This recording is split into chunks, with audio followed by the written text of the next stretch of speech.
Michaela Vernava alongside Doug Kyde in the Nesson studios. It is that time of the week. Time for Doug's mailbag. Let's get some of your questions answered. First up, we have at Ricky Easter Jr., who wants to know, Doug, do you see Trey Flowers the third? He didn't write this, but we just had a nice discussion about how Trey means the third. So anyway, do you see him having...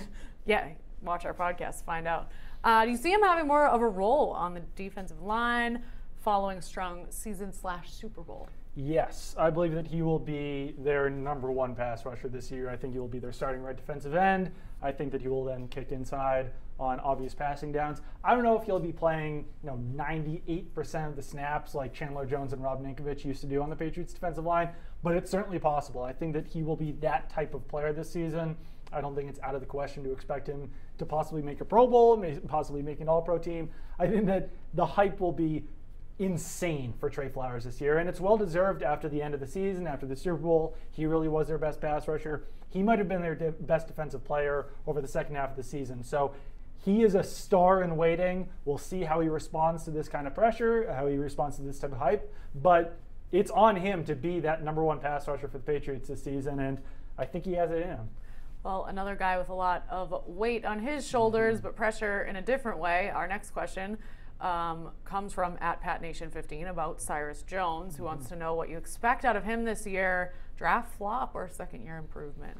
I think the Patriots are certainly hoping that he'll have that second-year improvement, but I don't think that you can really bank on it. I think that that's why cornerback is such a need for the Patriots, whether Malcolm Butler comes back or not, because you can't really depend on Cyrus Jones based on how he played last year. He really got into his own head, and it really depends on how he comes back this season into training camp, whether he has his head on straight, where his head is at coming into this season, because it was a pretty big disaster for him as a rookie. I don't know. What do I expect out of it? I expect him to do a little bit better, but you certainly can't bank on it. I think that he definitely still has the potential to be a star slot cornerback in the NFL. I think he still has the potential to be a punt returner. But the first sign of him being in his own head or the first sign of disappointment this season, I don't think the Patriots will hesitate to either cut him or bench him again like they did in the second half of last season.